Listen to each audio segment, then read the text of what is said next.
윤석열 전 검찰총장의 조부 묘소가 풍수 테러를 당했다는 보도가 나왔습니다. 누군가 무덤을 파헤치고 인분과 식칼 등을 뒀다는 겁니다. 사실이라면 윤 전 총장을 해코지하려는 의도 아니겠습니까? 윤 전 총장이나 종친의 측이 수사를 의뢰하거나 고발하진 않았다고 합니다. 다만 누군가의 주술적 행동에 황당해하는 기색입니다. 요즘 같은 시대에 풍수 테러라니요. 우주 탐사를 하는 첨단 과학의 시대, 4차 산업혁명을 얘기하는 마당에 이런 주술적 행동이 웬 말입니까? 대선이 다가오긴 한 것 같습니다. 정말 황당한 일들이 벌어집니다. 2019년 국립현충원에 있는 박정희 전 대통령 묘소에서 쇠말뚝 수십 개가 발견돼 풍수 테러 논란이 벌어지기도 했습니다. 그때 일이 연상됩니다. 당시 현충원 측은 잔디 고정용 핀이라고 해명한 적이 있습니다. 풍수는 유교 경전 가운데 하나인 주역에 뿌리를 둔 것입니다. 땅의 형태나 방위를 인간의 기륭화복과 연결해 설명하는 이론입니다. 풍수하면 청와대 터를 얘기하지 않을 수 없습니다. 2019년 유홍준 교수, 당시 광화문 대통령시대위원회 자문위원이었습니다. 문재인 대통령의 대선 공약인 대통령 집무실 광화문 이전 보류를 발표하면서 이런 말을 한 적이 있습니다.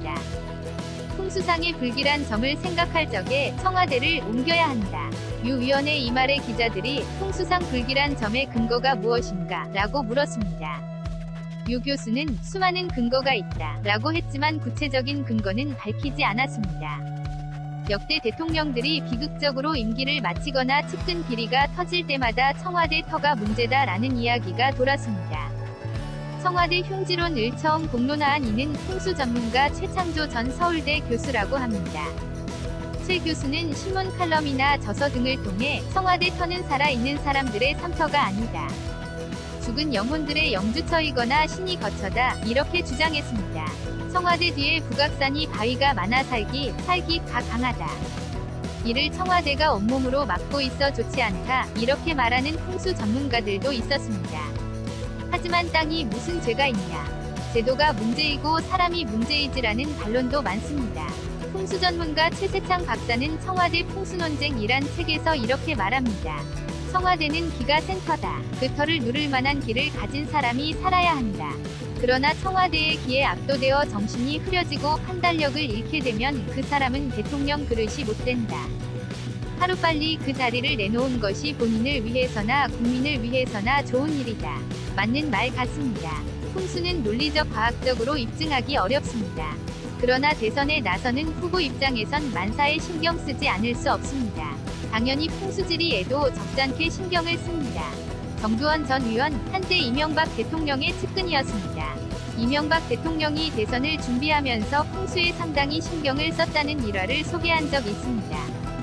대선을 준비하는 사무실을 구하면서 풍수지리 때문에 애를 많이 먹었다는 겁니다.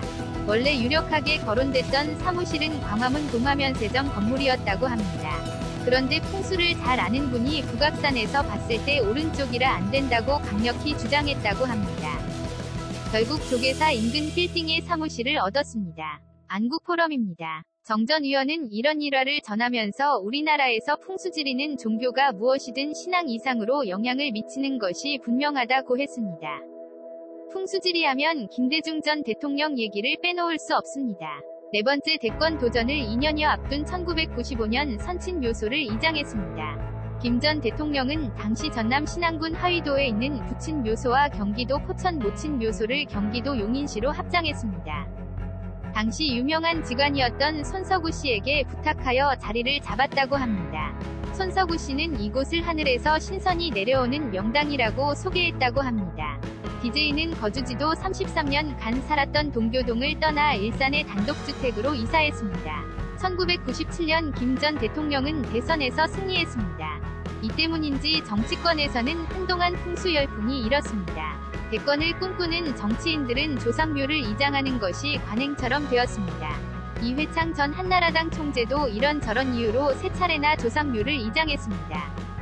유력 대선주자였던 이 전 총재의 조상묘 이장은 매번 뉴스를 타며 화제가 되곤 했습니다. 나름 풍수에 초연한 인물이 김영삼 전 대통령이었다고 합니다. 1992년 대선을 앞두고 풍수대가가 이번 대선에서 대통령이 되려면 아호인 거산을 사용하지 말라고 조언했다고 합니다. 하지만 YS는 이런 지하에 거절했다고 합니다. 대통령 자리에 오르는 게 하는 것은 풍수가 아니라 민심이다. 이렇게 말했다고 합니다. 정말 맞는 말 같습니다. 저는 이번 풍수테러 논란을 보면서 이런 생각이 듭니다. 다음 대선은 어느 때보다 격렬한 진영 간의 전쟁이 될 것 같다고 합니다. 좌파 정권은 이번에 어떻게든 정권을 연장하려 합니다. 우파 세력은 어떻게든 정권을 탈환하려 합니다. 남은 9개월 동안 어떤 일이 벌어질지 예측하기 어렵습니다. 덩달아 여야 주요 대선 후보들에 대한 신변 안전 문제도 대단히 중요해지는 것 같습니다. 윤 전 총장에 대한 풍수테러 논란, 이번 대선전이 어느 때보다 치열할 것임을 예고하는 장면 같습니다.